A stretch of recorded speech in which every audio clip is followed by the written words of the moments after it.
we want to shift gears and provide another kind of external education opportunity for you now. We have Chester Elton and Adrian Gostick with us. So you can see that one of their books here is Anxiety at Work, which Michelle Foster said that's what she feels working with me every day, which I was like, come on, give me a break.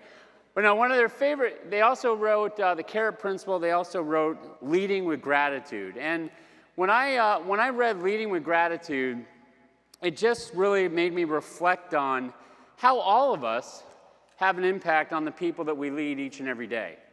That what you do matters, and people look up to you. You might kind of look in the mirror and see, like, the kid that grew up wherever that you grew up, but what people that work for you see is they see the leader. And Leading with Gratitude, to me, just had an amazing message. And we're excited to have Chester and Adrian with us here today. So let's give a warm Sutter Health welcome to Chester and Adrian. Thanks, boss. Thank you. Thanks, everyone. Hey, great to be with you. Here's a clicker, Adrian. You're going to want one of these. Hey, we're delighted to be with you here today. Thanks so much for the invitation. It's so interesting. Adrian and I get to present to different organizations and companies, literally all over the world. And so we've become kind of students of presenting, like what makes a good presentation? Because I've sat in your seat. What makes it memorable? What makes it really good? And we've come to the conclusion that the quality of any great presentation is directly proportionate to the volume of applause that welcomes the speaker to the stage. Sure. So if you want this to be world class, you got to do better than whatever that was you just attempted. Can you try it again? Here's Chester and Adrian! Oh, stop. That's what I'm talking about. It's a cheap trick, but yeah. Cheap trick, but we like it. Let's see, is this actually working? Oh, there we go. Let's back it up. Here we go. So there's Adrian and Chester. Here we go. And some of the books we've written now, it's really interesting. We've been writing together for 22 years now, studying great cultures, great leaders, great teams. And it's so interesting that we found there was a common thread in the best leaders, the best organizations, the best teams. And that common thread was gratitude. Isn't that interesting? So as we traveled the world, we picked up some fun gratitude names. Like we worked with DHL in Bonn, Germany, and they dubbed us the Deacons of Dankeschön. We were once called the Ministers of Motivation, kind of like that. The High Priests of Praise.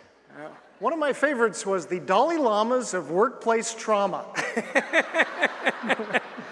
But the Toronto Globe and Mail, Canada's largest newspaper, do we have any Canadians? There we go, can locate Canada on a map. I've seen a hockey game. Okay. They dubbed us the Apostles of Appreciation. So my brothers and sisters, here at Sutter Health, we're not here just to give you the numbers and the case studies. Oh no, we're here to preach and to teach the power of gratitude. Can I get an amen? Can you put your hands in the air, let it sway like you just don't care? Give me a little hallelujah. Gonna be more fun if you participate over there, buddy. It's not like I can't see you. Hands in the air. Let's give him a carrot. Yeah, there we go. So we developed this fun mascot, that Garrett the Carrot. And if you participate today, you can win this carrot. I know. The closer you sit, the better your odds. Sorry about that in the back. So if the carrot is the symbol of gratitude, what would be the opposite of the carrot? Just yell it out. The stick. I think that was over here somewhere. Incoming. Now, I know what you're thinking. What about the guys in the back? That's why we brought the Frisbees. I'm sure somebody knew it way back there. Incoming! Hey! Yes! Woo! So we're here to tell you that everybody deserves a great place to work. Now, Sutter Health is already a great place to work. How do you build on that? How do you make it even better, right? The thing is, we talk about emotional connections to work. Not just what we do and how we do it, why we do it. You talked about that earlier this morning. And we've come to the conclusion that music is a great emotional engager. Would you agree with that? How many of you listen to music like when you work out or your commute? Yeah, have you ever had this experience where a song comes on your shuffle and it takes you to a specific place and time? Yeah, isn't that interesting? That song comes on, you're back in high school, you're back in college, your first love, your first kiss. When the divorce was final. When the divorce was final. And things like, yeah. Those seminal moments. Very powerful, So we're going to play a couple of tunes here. And if you can name that tune, over there. You can win your very own carrot. Are you with me? Can I get amen? Here we go. Can you name this tune? This tune right here. It's been a hard day, here we go. Oh, I've you got gotta one talk over into your mic, I guess mic. we hang on. We don't have our microphones working. Hang on a second. Hang on. There we go. Yeah, I can hear you. Testing. 1, 2. Ha! Here we are. Talk real loud. I think. Okay. Here we go. Let's just see if you know this one. Here we go. And there we go. Ooh, this is a tough Who one. is this? Jack Johnson. Who? Jack Johnson. Okay, Jack Johnson. Great. And the song Bye, man. is. That's Better okay. Together, Most Jack yeah. Johnson fans don't remember No. much of anything. It's okay. Okay, here we are. The song is Better Together. Yeah. And isn't it better when we work together, right? Absolutely. Here's your last one. You'll get this in one note. Who's this? I'm a believer. It's coming. Don't worry, we got more carrots. Big round of applause for those Yeah. Name That Tune people. Yeah, Now, the song was I'm a Believer. I'm a believer. Don't See- we need people who are believers in the Sutter culture? Yeah. So we put together this model, a tremendous amount of research. This is the model. Now, we're not going to go through everything. We picked some specific things, and we're going to talk to you about cultures that don't have anything to do with healthcare. Don't worry about that. Think, what is the principle? How do I take it back to my team? Fair enough?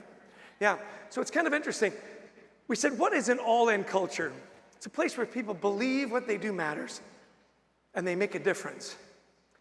And when they make a difference, somebody noticed it, the leader, and celebrated it. Fair enough? So it's interesting. Adrian, take us. Yeah, the point is that you differentiate a culture. Now, Ryan talked about Chris Hadfield, so I'm going to throw out a carrot here. Let's do a quick little skirt. If you remember, now who is Chris? Is he a biology teacher? Is he a firefighter? Kind of looks like one. Is he an after-school driving instructor, or is he an astronaut? What do we think? Astronaut. Yeah, here's a little hint. Okay, so I'll throw the carrot out here. Whoop. And there's somebody way back there. Yeah, there we go. Incoming! Ooh, nice Nice catch. catch. Nice catch. So, as we were writing one of our books, we had a chance to sit down with Chris and interview him. Now, Chris, to go up in the space station, Chris was the leader of the International Space Station. He had 3 cosmonauts, 2 astronauts, so they made the Canadian the leader. And to go into the space station, you have 5 months there, but you prepare for years and years. And one of the things that, as Ryan talked about, Chris is one of only 200 people to ever walked in space. You heard about the experience that he had out there from Ryan. Now, one of the things that Chris told us was that, he became a little bit of a celebrity in Canada, to put it mildly. Chris is actually now on the back of the $5 bill in Canada. To show you how big a deal that is, he replaced hockey on the back of the $5 bill, okay? So this guy's a big deal. Now here's Chris with his team.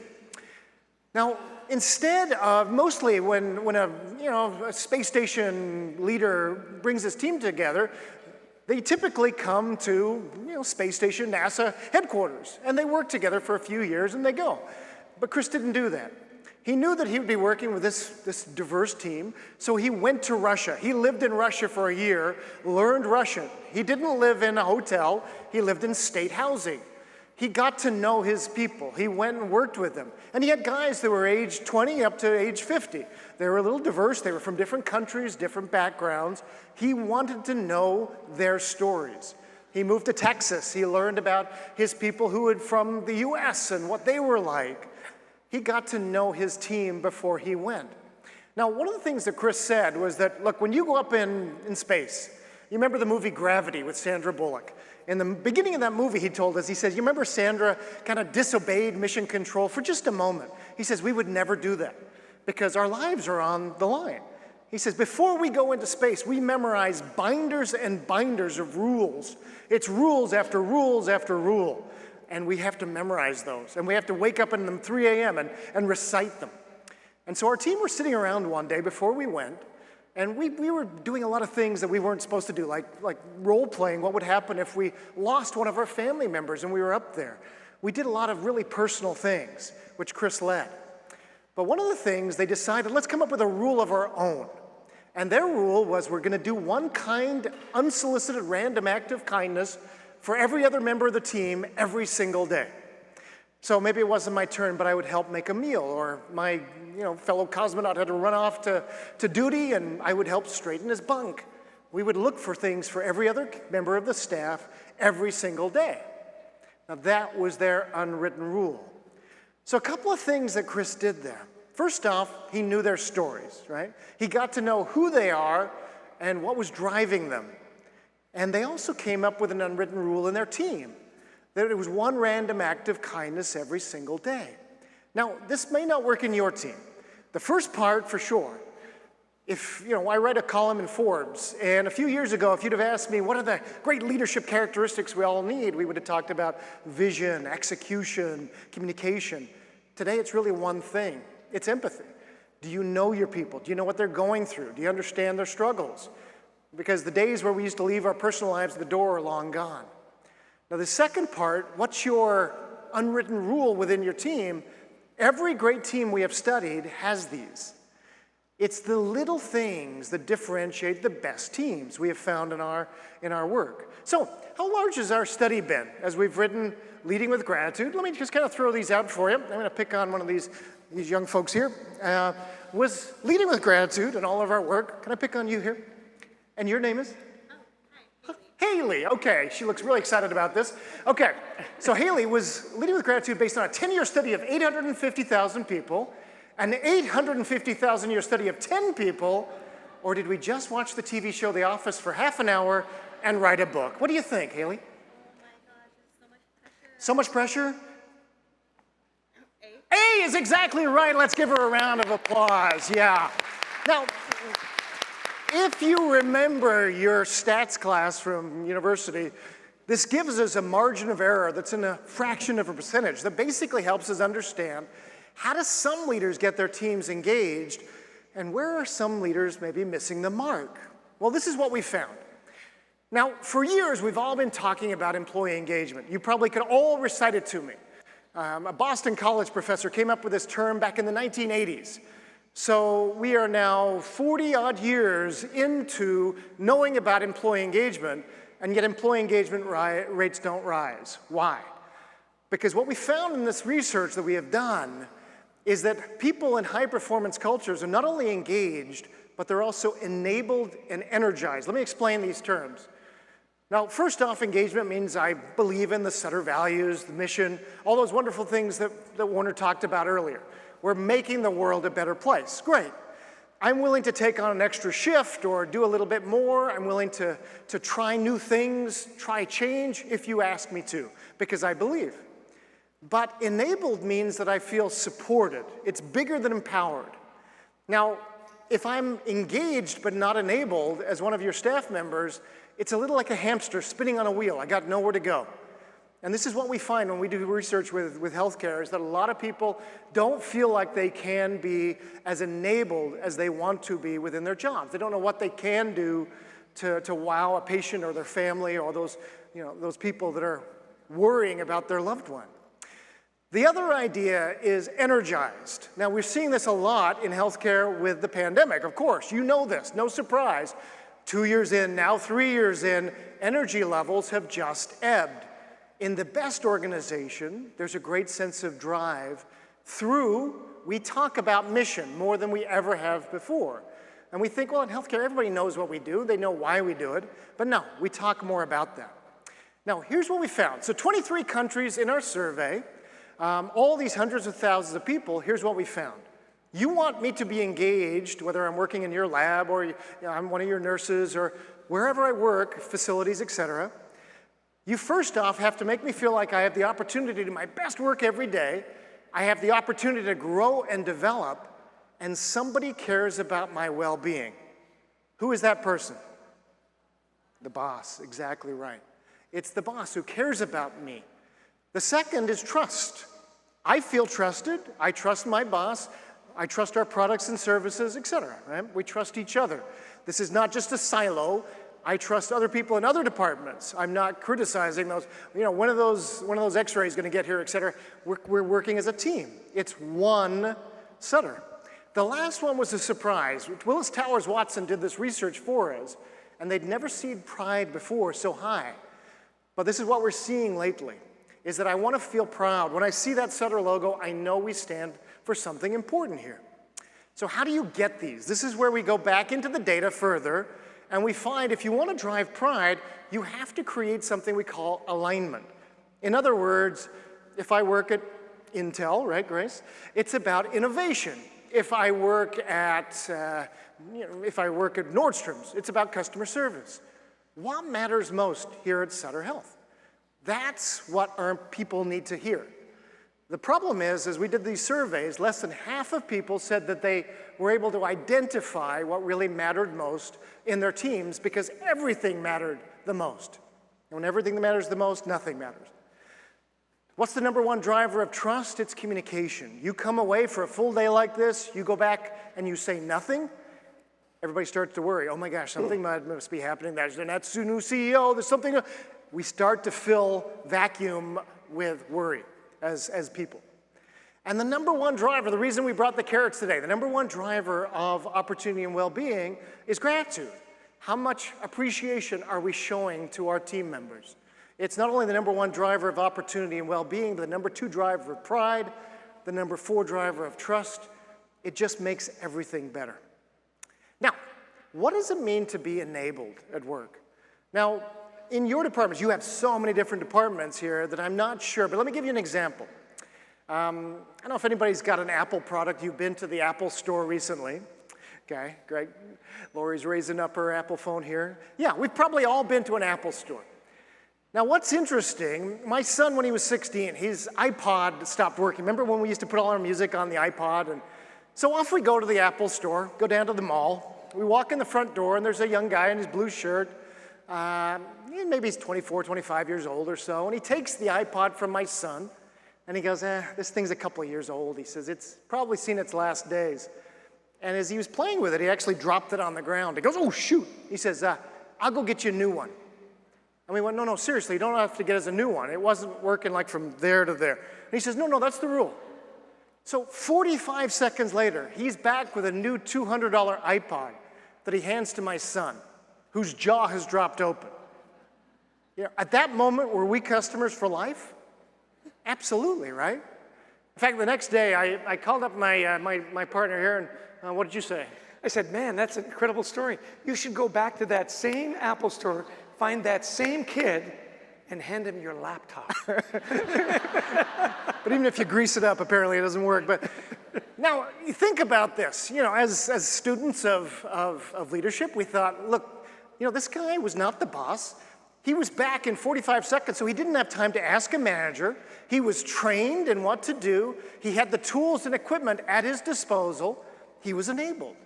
Now, in your part of Sutter, again, you've got to think about what this means, because we know from our research this accelerates engagement. You can't focus on just engagement and move engagement. You have to think about other ways to do it. Enablement is how you do that, the first step.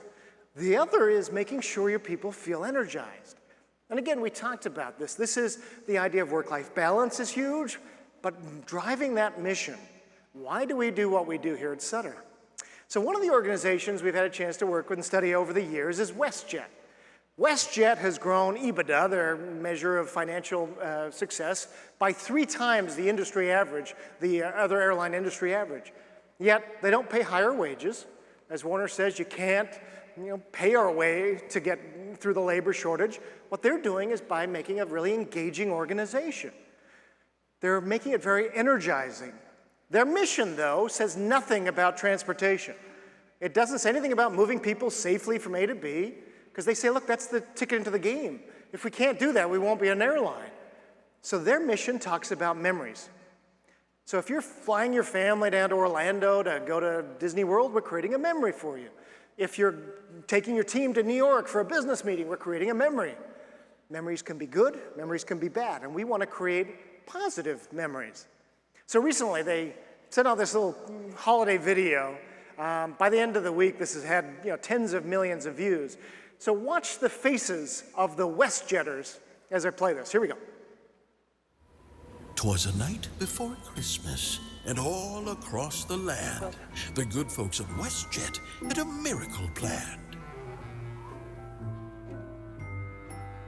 On the eve before flying, the guests were in their beds. Visions of traveling danced in their heads. While out on the runway, something secret had arrived. It was left in the lounge. It was a Christmas surprise.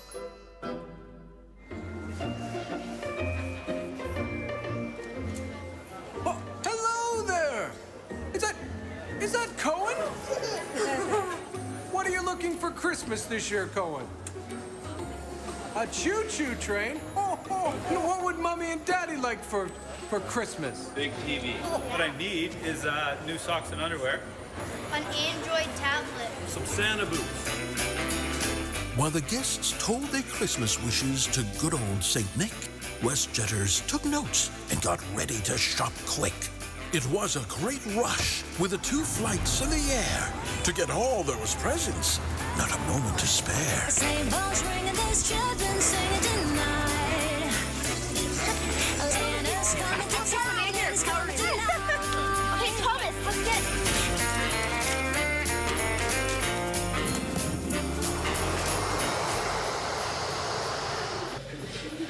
But was everything ready? We all had to wait for the moment of truth at Carousel 8. Ho, ho, ho! Merry Christmas! No way!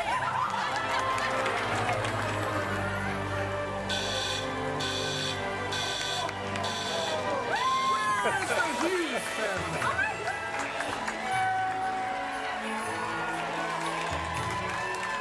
The guests never expected what they'd asked of St. Nick would actually appear. It was all quite a trick. A WestJetter would say it was more than mere fun. Miracles do happen when we all work as one. We'll give Santa the last word on this most special night. Merry Christmas to all, and to all, a good flight. Ho, ho, ho! Isn't that great? Yeah, let's give him a round of applause. Yeah. Isn't that awesome? How'd you like to be the guy who wanted underwear, though, after that? It's like, you sure you don't want a TV? You know, Chester and I, we've stood at a lot of airplane baggage carousels over the years. When people are crying, it's typically not a good thing, right? But that was. You see that and you go, look, they're not going to lose my luggage, right? They got this logistics down. But you saw the passion in their people's faces. We are creating memories. That's their why. That's why they get up every day and come into work. Yeah, moving people A to B, that's the ticket of the game, but we're creating memories. That's the higher level. So what is your mission? You know, right now you say we're enhancing the well-being of people in the communities we serve through a non-for-profit commitment to compassion, excellence in healthcare service. That's a noble mission. Your vision to lead the transformation of healthcare, to achieve the highest levels of quality, access, and affordability. As we listened to this morning, all that you're doing with digital, with outreach to the community, with patient care, you are taking that charge. So are we talking to our people about this on a regular basis? So we're going to bring you now 3 ahas. Okay, so we've talked about these 3 E's. The question now, Chess, is how do we do this? Yeah, the ahas. By the way, big round of applause for Adrian Gostek. I think that was pretty great. Thanks. So building great teams, emotional safety drives compassion and caring. You know, psychological safety got a lot of play, but the emotional safety, do people feel emotionally safe to talk to you about their job, to talk about their life, to talk about the work they're doing? It's really interesting. You know, we're built to be stressed, right? We're built to be stressed. We really are. We're very resilient as humans. The thing is, we have 3 responses to when we are stressed. One is blame and anger, right? Not my fault, his fault, shouldn't have happened, not my fault, right? The second one is survival. We'll just gut it out. This too shall pass. You ever had one of those leaders? They'll quit, I promise, right?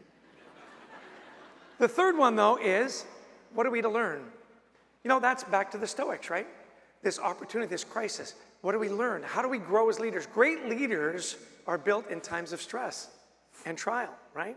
Well, it's really interesting. So this idea of when you get stressed, just to grin and bear it. No, that's not it. Servant leadership, sometimes you can kind of become the martyr. Oh, I'll take all this on myself, right? I'll shield my team, right?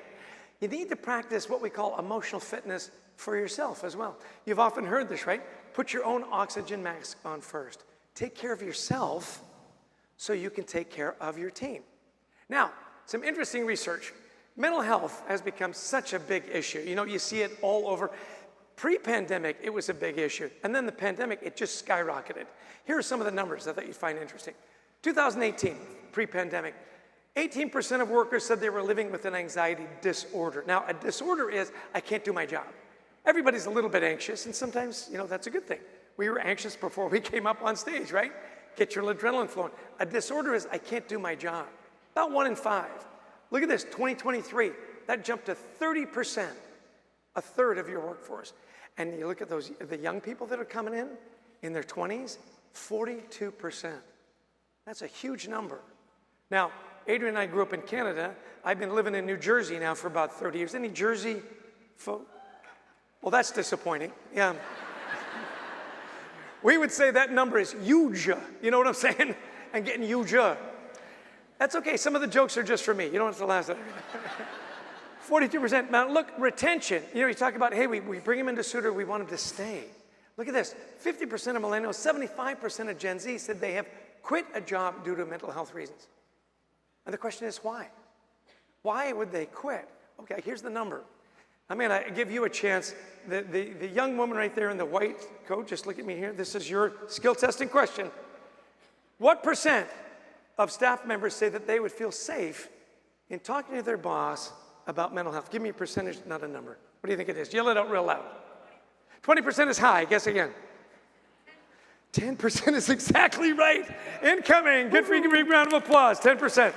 Now, flip this around, right? That means 90% of your people won't talk to you about mental health. Why? They're afraid. Why are they afraid?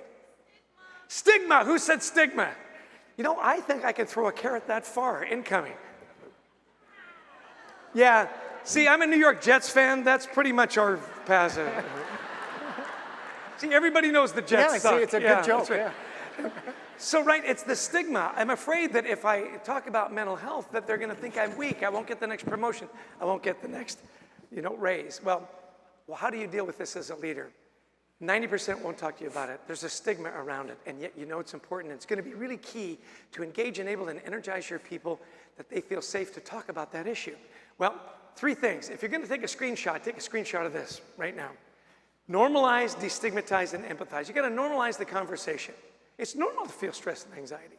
Think about it. If 42% of your young workers came in to work with a broken leg, you'd go, whoa, we got a problem. No more skateboards is the first thing you'd probably, right? Again, I thought that was funnier than you did. The point is this, is a broken leg is really obvious, right? You can see a broken leg, get some PT, take some time off, get better, come back. Mental health, people are really good at hiding it, aren't they? They hide it from you. And you know who's really good at hiding it? Your top performers. How many of you have somebody on your team that's just knocking it out of the park every day? Just love those guys. Never miss that. Yeah. And what do you do with those top performers? You load them up, baby. Right? They will never say no. And they're the ones that you're more likely to burn out. So then you got to destigmatize it, and you got to say, hey, listen. This is not going to affect your promotion. This is not going to affect your raise. This is normal. Now, for those of you that are comfortable, one of the ways to normalize it and destigmatize it, talk about when you felt anxious or when you had to take a mental day off. Because if the boss takes a day off, it gives everybody else permission. Am I right? If you feel comfortable, it's not always easy. And then empathize. Now, empathy is different than sympathy. Sympathy is, bummer, dude. So glad I'm not you. Yeah. Empathy is, I felt that way before. Now, the great Brene Brown. Any of you read Brene Brown? Yes. Professor at the University of Houston. Let's go Cougars. She put together a little video on the difference between empathy and sympathy. See if there's a couple of things that jump out to you when you watch this video. Here we go. And to me, I always think of empathy as this kind of sacred space when someone's kind of in a deep hole and they shout out from the bottom and they say, I'm stuck, it's dark, I'm overwhelmed.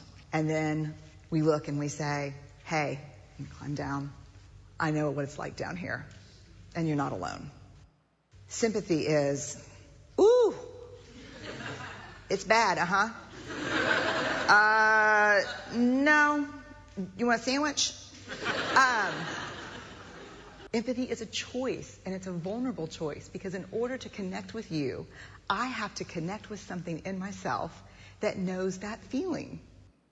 Rarely, if ever, does an empathic response begin with "at least." At least, right? So what kind of jumped out at you in that video? Just yell it out really quick. Anything that really resonated with you? Yeah, a sacred place, right? Climb down into their space. You know what I always take away from this? You're not alone.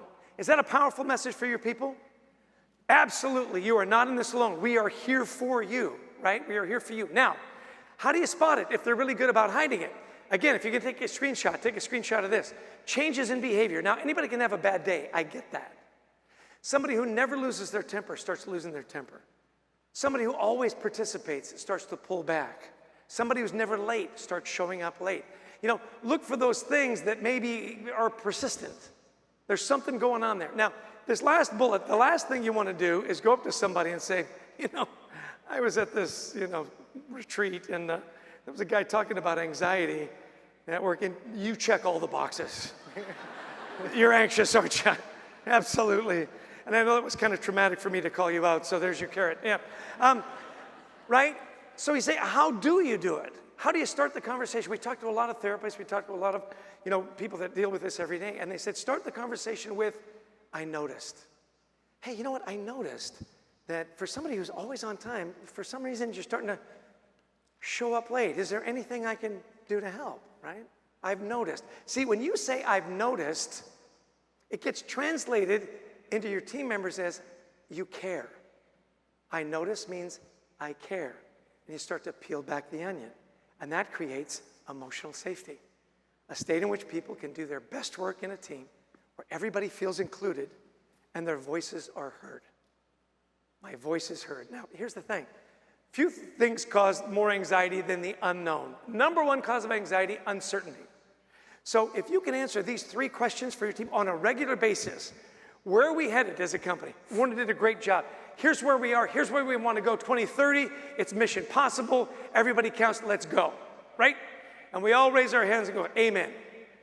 So where are we headed? Then how am I doing? How am I doing in my job? Constant feedback, right? And then, do I have a future here? And you should know this. Adrian talked about know their stories. How did they get here? What do they want to accomplish while they're here? Where do they want to be 2 to 3 years from now? You're a big organization. You could spend 50 years at Sutter Health and you could have 5 or 6 different careers all staying with Sutter Health. Where do you want to be? Where do you want to go from here? Answer those questions. Uncertainty goes down, engagement goes up, productivity goes up, and relationships get better. It's about people, right? So look at these numbers. Employees who report being burned out are 63% more likely to take sick leave, 2.5 times as likely to quit. Employees that have a manager who's willing to listen. Look at that, 62% less likely to burn out. Now, here's the tough part. As leaders, you're leaders because you're competent. Somebody comes to you with a problem, what's the first thing you want to do? Solve that problem, baby. I know exactly what you're going through. Just do this. It's great talking to you. It took us 15 seconds. See ya. They just want you to listen. Don't jump in with the answer. Now, this happens in our personal lives too, right? How many of you have a spouse that said, I don't need advice, I just want you to listen? Come on. Pretty much everybody. We got a video that really explains this, and I think you'll enjoy the humor. It's just, there's all this pressure, And sometimes it feels like it's right up on me, and I can just feel it, like literally feel it in my head, and it's relentless, and I don't know if it's gonna stop. I mean, that's the thing that scares me the most, is that I don't know if it's ever gonna stop. Yeah. Well, you do have a nail in your head. It is not about the nail. Are you sure? Because, I'll bet if we got that out of there... Stop trying to fix it. No, I'm not trying to fix it. I'm just pointing out that maybe the nail is causing... You always do this. You always try to fix things when what I really need is for you to just listen. Yeah, see, I don't think that is what you need. I think what you need is to get the nail See, out. you're not even listening now. Okay, fine. I will listen. Fine. It's just... Sometimes it's like there's this achy... I don't know what it is. And I'm not sleeping very well at all. And all my sweaters are snagged. I mean, all of them. That sounds really hard. Yes. Thank you. Ow! Come on, if you would just Don't. Big round of applause for the nail. There we go. So listen, I know it's hard. Don't jump to the solution. They just want you to listen, and we can all do that, right?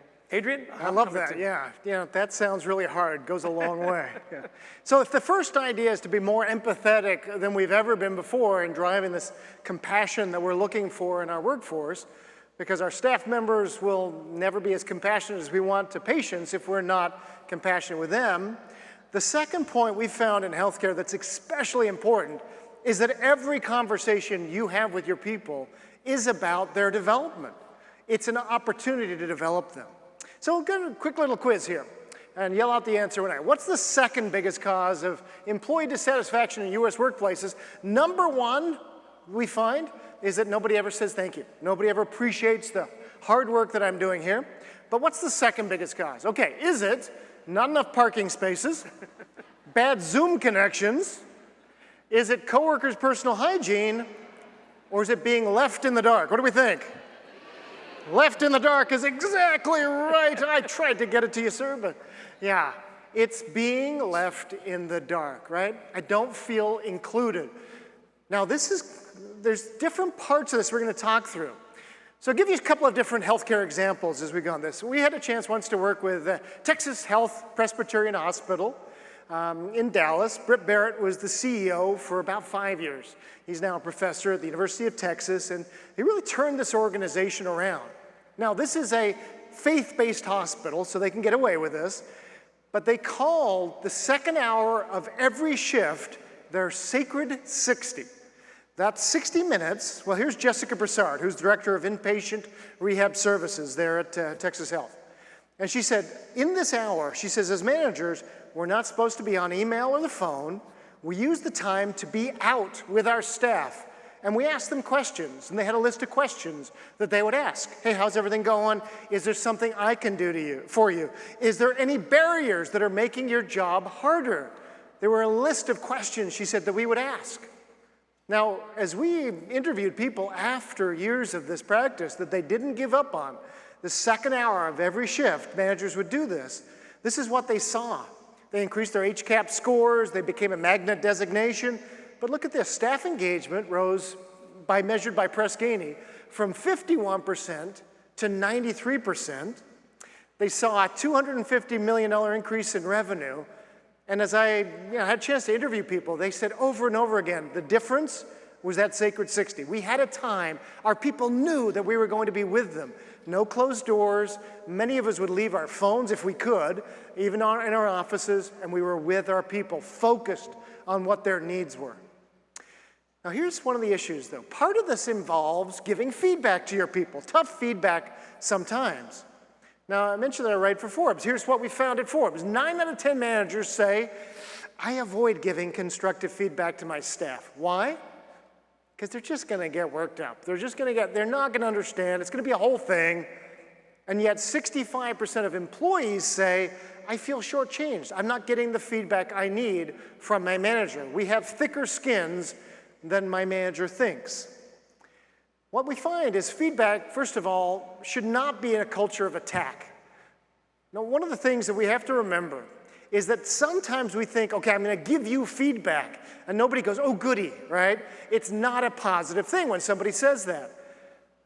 Nobody wants to be fixed, right? And we think of feedback as a way to motivate somebody or to criticize somebody. That typically doesn't work. A friend of ours, she has an aging father, and she says, I just can't get my dad to, she says, eat well. He smokes, he drinks, he's not taking care of himself. She says, I get so frustrated with him. And we asked, well, how old is your dad? And she goes, 93.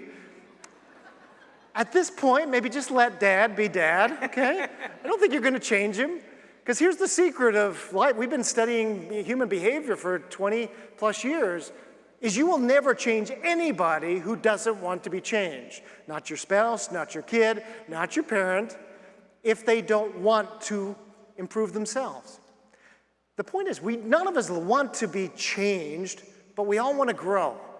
And that's where feedback, we have to change in our organization to think of it as a gift. But that means we have to receive it as well ourselves.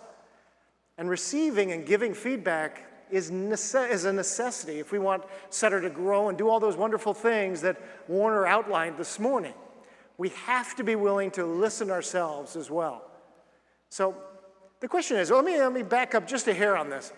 Now, we've got to create this environment where we're starting to willing to challenge the status quo. That means here in our work lives as well as in our personal lives. So let me play a quick little video here. This is Neil deGrasse Tyson talking about innovation and change. Here we go. I'm often asked by parents, what advice can I give them to help get kids interested in science? And I have only one bit of advice. Get out of their way. Kids are born curious, period.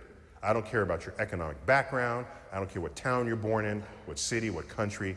If you're a child, you are curious about your environment. You're overturning rocks. You're plucking leaves off of trees and petals off of flowers and looking inside. And you're doing things that create disorder in the lives of the adults around you. And so then what do adults do? They say, don't pluck the petals off the flowers. I just spent money on that. Don't play with the egg, it might break. Don't. Everything is a don't.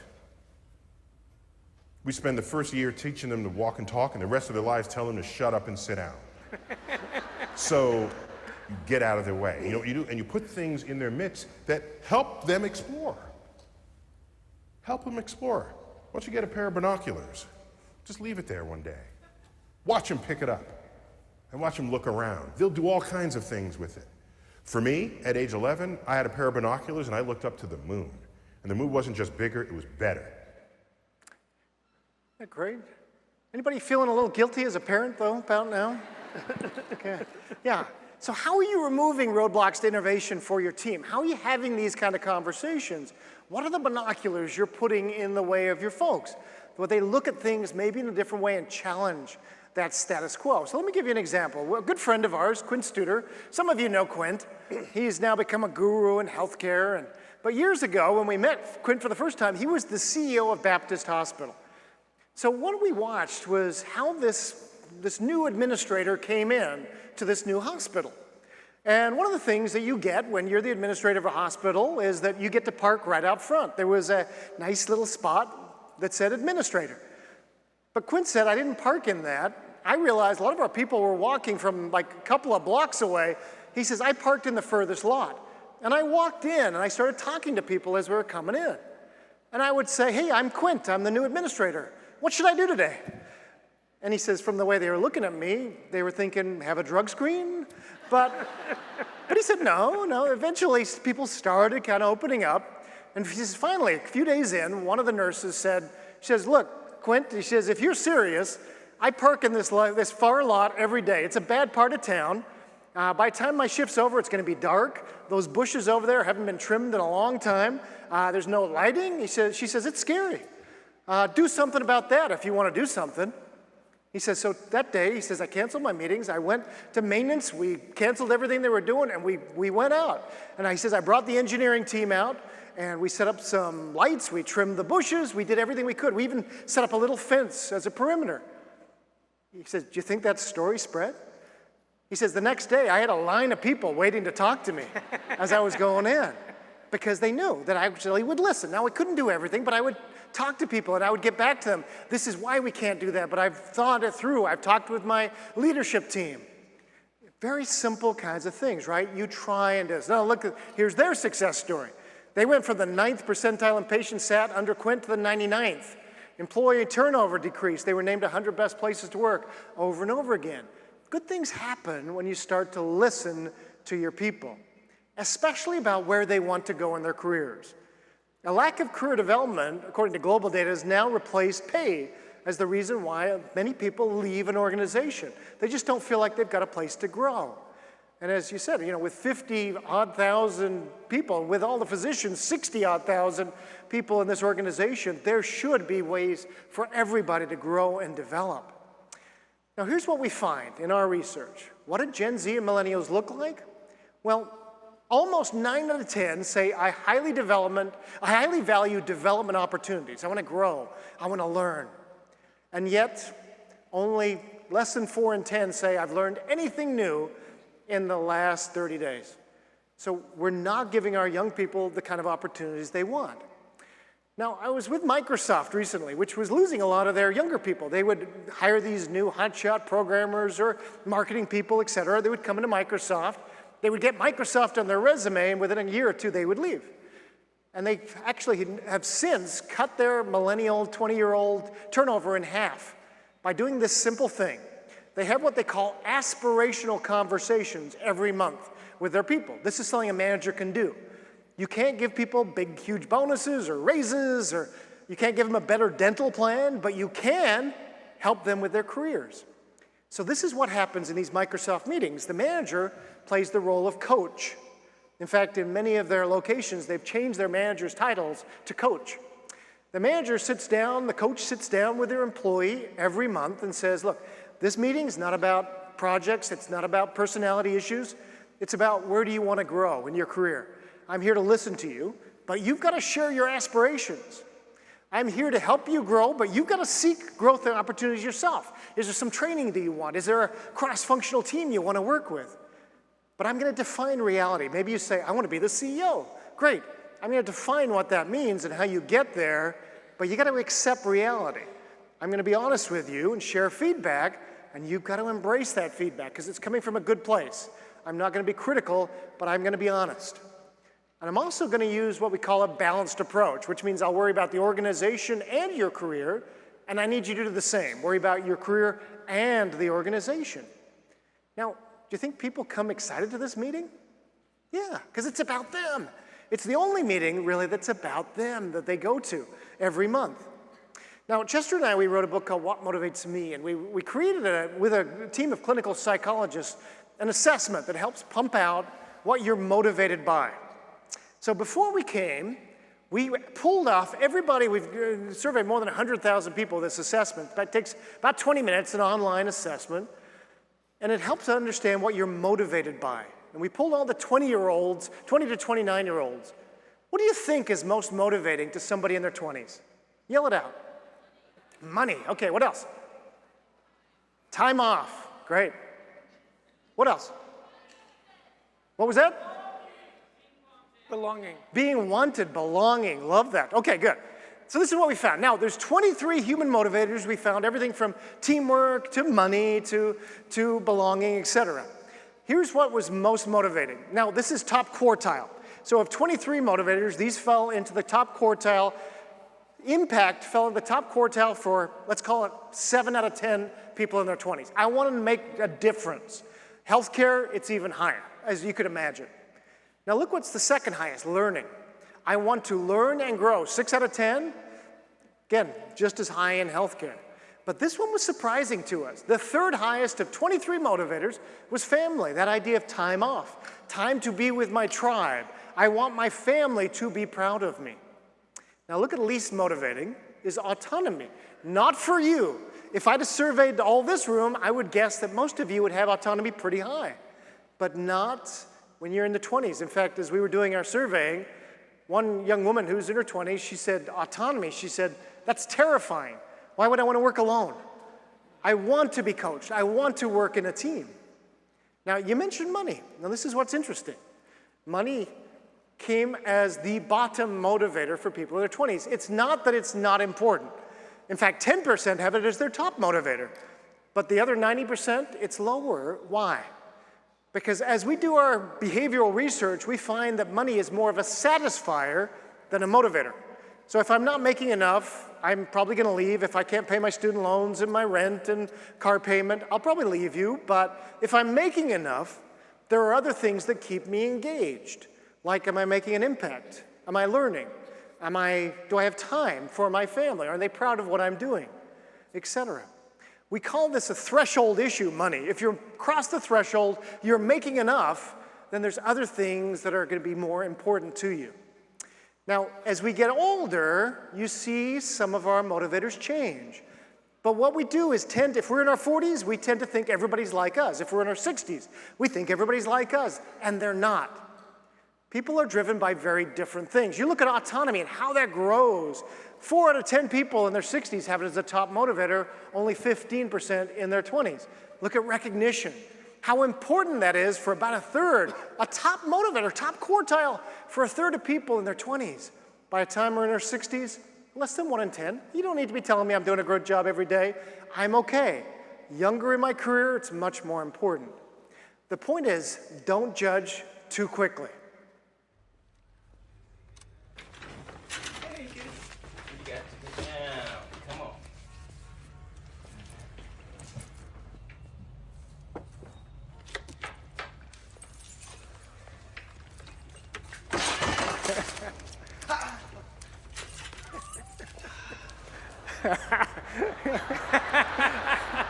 So, yeah, good advice, right? Don't judge too quickly. Don't assume everybody's like us. So, again, as Chester mentioned, good screenshot one. Really simple questions you can ask. Are you thinking about people's motivators? What's getting them up and excited? What are they doing those days that they have a skip in their step? You just simply ask them, what activities do you look forward to doing most at work? What is it about those activities that energizes you? What frustrates you? What makes you want to hit the snooze button before you come in to Sutter every day? Okay, then what is it about those tasks that's annoying? You know, maybe you can't, completely mold somebody's job, but if you're attuned, you can typically give somebody a little less of what frustrates them, a little more of what engages them. A couple of other questions. If you had some wishes for your career, what would they be? Is there anything else you're curious about you haven't been able to explore yet at Sutter that we could help you with? Very simple questions, right? Are you leaning into people's motivators? Because every conversation is about the development of your people. Excellent. So we're in the home stretch. You guys still with me? Can I get an amen? Say it like you mean it. Can I get an amen? Here we go. So that last aha is gratitude. Remember that common thread, a chance to recognize excellence and quality, right? Now, a couple things you need to, how do you do it right? Do it now. As leaders, we think, oh, I'll remember for the end of the week meeting or the end of the quarter or the end of the year. No, you won't. Do it now. Primacy, recency. The closer the recognition, the gratitude is to the behavior, the more likely it is to be repeated. And we know this from sports, right? You win the gold medal, you want it now, right? They don't wait till the end of the Olympics to just pass them all out. Yeah, yours was gold, yours was silver. No, I want it now, right? Look at this, World Cup.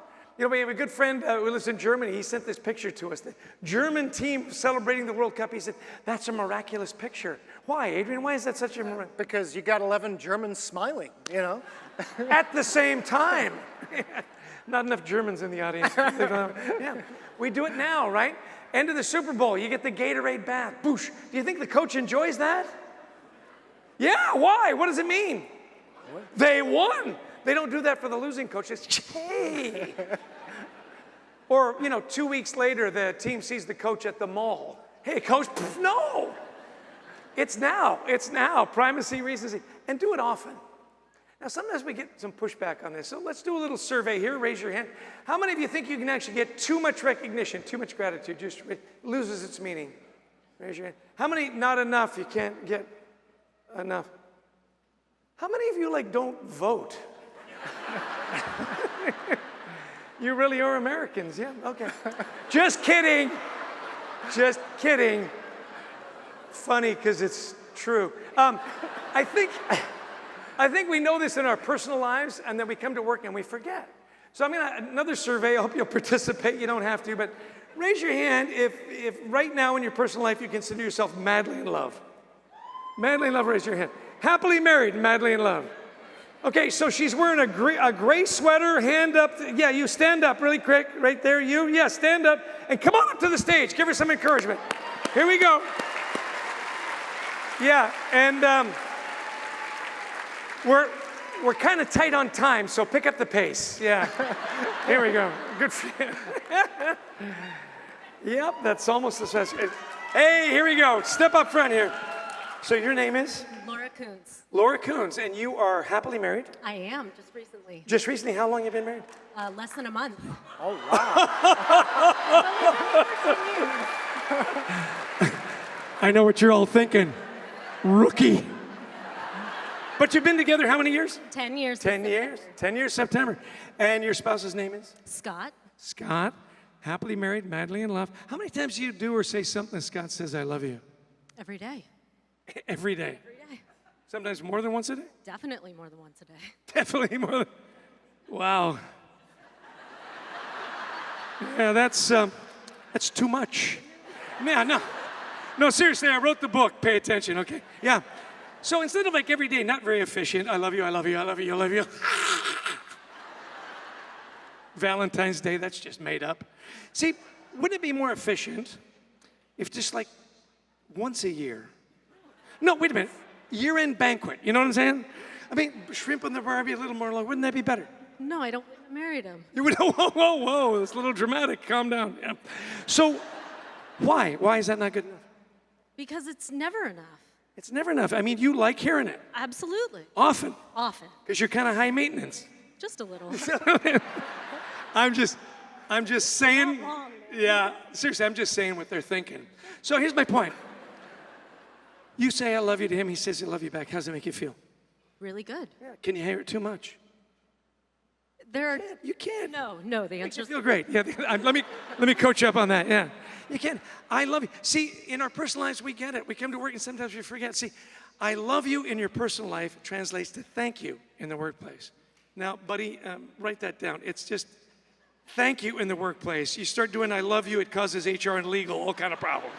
You know what I'm saying? So what do we have for you and your lovely spouse? We have his and her carrots. Big round of applause. Give it up for the happily married. Good job. Yeah. So we get it. Do it often in our personal lives. We get it. Don't forget to say thank you. There is power in thank you. There absolutely is. Now we have a wonderful case study. Carlos Aguilar is a good friend of ours. He's a manager for Avis Budget Rental Car in Dallas, Texas. Over 300 people report to him. And when he first became a manager, they did a 360 on him, and it came back that he was a seagull manager. Do you know what that is? Yeah, it's a manager that flies in, craps all over everything, and flies out, right? Not a great leadership brand. So he had a great mentor, and he said, Carlos, you're really good about pointing out what's going wrong. You got to get really good about pointing out what's going right. So I'm a big fan of symbols and rituals. And you know what he did? He started to put 10 pennies in his left pocket every day. And he set a goal to have 10 positive interactions with his people every day. Nothing big. Hey, I love the way you did that with the customer. I love how you kept that line going. I love how your cars are always so clean, right? And he'd take 1 penny from his left pocket and put it in his right pocket. I challenge you to do it. 10 is a lot. Now, I know what you're thinking. Oh, you know, rental cars, that's all unicorns and rainbows. Nothing ever goes wrong there, you know. Except when they like crash the car or throw up in the car or, you know. See, the thing is then when things go wrong, you've got this emotional bank of goodwill.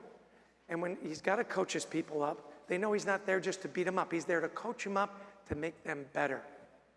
Frequency. You can never hear it too much. And get the team involved. Everybody on the team matters, right? Like in rental cars, right? And in your department, everybody matters. Everybody's a part of that. You know, everyone matters, right? Mission possible because everyone matters. Now, I'm going to show you this video. It's one of my favorite videos of all time. It's a high school basketball team in upstate New York that found the perfect way to celebrate not the star player, but to celebrate the team manager. See what you think. Grace Athena High School in Rochester, New York has a new, most unlikely hero, a special ed student by the name of Jason McElwain. Let's keep it going. Jason is the basketball team manager. For the past couple years, he's been assisting Coach Jim Johnson, helping with whatever the team needs. And go! Get them motivated and hand out water and just be enthusiastic. Enthusiastic, to say the least.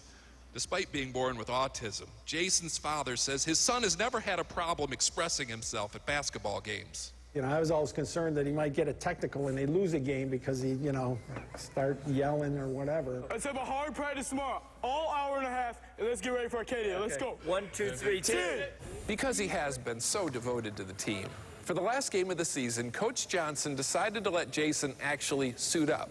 Not to play necessarily, just to let him feel what it's like to wear a jersey. At least that was the plan. But with 4 minutes to go in last week's game, Coach Johnson stood up and pointed to number 52, Jason McElwain. After years of fetching water and toweling off other people's sweat, Jason was actually in a game. His first shot was a 20-footer from the right baseline. Was it close? Did you almost make it? I just airballed it. I'm like, just, dear God, please, let's just get him a basket. His second shot missed too, but the third was a charm. A three-point no-doubter. And Jason wasn't done yet. Not by a long shot. If I wasn't there to witness it, I wouldn't have believed it, you know. You caught fire. I just caught fire. I was hot as a pistol. Jason ended up shooting 6 3-pointers, one right after the other. He had 20 points total, and each time a shot went in, his teammates and the crowd went a little crazier.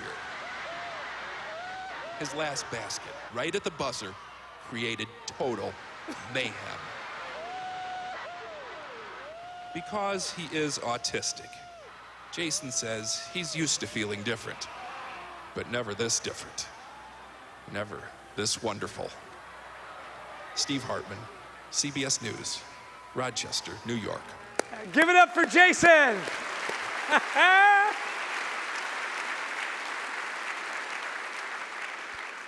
Know your people, know your team. They found the perfect way to reward me. Give him time on the court. And did he deliver?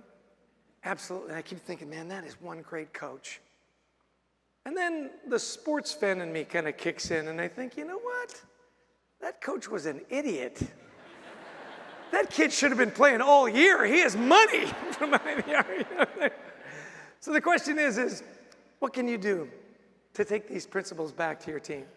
What are some of the things you can do? Is it 10 pennies in your pocket? Is it more gratitude? Is it being more sensitive to mental health? What are 2 or 3 things that you're going to do? And I know it's hard to adjust, you know. You're kind of like the ping pong player on the other side of the table. You know, your job is to get a lot of things done, to keep that ball, you know, playing. And sometimes it's not too hard, you know. You can hit it back, no big deal. And then sometimes it, you know, it starts to get hard and really hard. And stand on your head hard. And sometimes you gotta think a little bit outside the box, you know, like maybe go a little, I don't know, I'm thinking above and beyond, yeah. Little round of applause for the Chinese national ping pong team. One last story and we'll bring it home. You know, it's really interesting. We talk about great leaders that we've had. The greatest leader in my life was my dad. I was born in Edmonton, Alberta. I'm 4 years old and my dad is teaching me how to skate. Now, if you're 4 years old in Edmonton, Alberta, and you don't know how to skate yet, the neighbors talk. Well, when I was 10 years old, we moved to Vancouver, British Columbia, beautiful city, not too far from here. And my dad and I had a tradition. We'd go play tennis Saturday morning at the Vancouver Lawn Tennis and Badminton Club. We'd go play tennis Saturday mornings. We'd go to McDonald's, get a McMuffin, and then we would often go to the Army and Navy. My dad loved this place. You know, the place, they distressed inventory, 10 cents on the dollar. He loved a bargain. Thing is it was in kind of a rough neighborhood in Vancouver called Gastown. So I'll never forget, beautiful summer day. My dad played tennis, had the McMuffin. We're heading over to Army and Navy. We had to go by Pigeon Park, where the homeless people kind of hung out. Sure enough, as we were at the corner, a homeless lady was coming across the crosswalk with a big brown paper sack with everything she owned. And when she got to the curb, it split open and it spilled on the sidewalk. Now, it wasn't anything you and I'd want to own, but it was everything she owned. And Vancouver's kind of a walk-in city, and so immediately people gave her a wide berth and kept moving. She was invisible that fast to everybody except my dad. I'll never forget, he went up to her right away. He helped gather up her stuff. He said something made her laugh. I'll never forget, and he escorted her safely in the park. Now, I'm a teenager at this point, and he comes back and I said, you know, Dad, you shouldn't touch those people. They're not clean. And he said something I'll never forget. He said, Chess, you be good to everybody. Everybody's having a tough day. The thing I loved about my dad is whether you were bagging his groceries or a captain of industry, you were interesting. He wanted to know your story, and he treated you with great respect. See, you're here at this wonderful symposium, learning all these great things, right? And you're going to go back to your team, and when they show up to work with and for you, you know what you don't know? You don't know what they just came from, do you? Whether they're having trouble with a child, they're worried about their parents, they're worried about money. here's what you do know. That the time they spend with you, that they can believe what they did mattered, that they made a difference. And then when they made a difference, you noticed it and you celebrated it. You can do that. You be good to everybody. Everybody's having a tough day. Now, as we wrap up, I just got one more question for you. Are you going to take what we taught you today and take it back to your teams? Are you all in?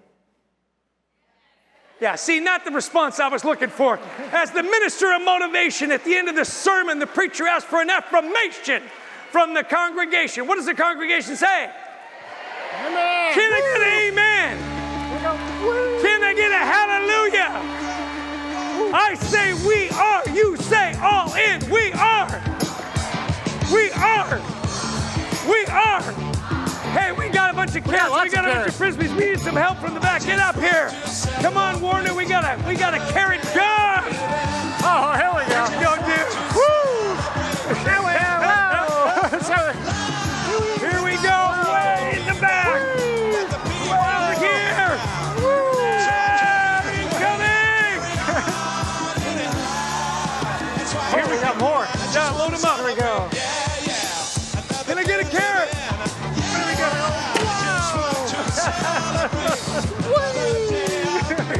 Load it up. Here we go. Perfect.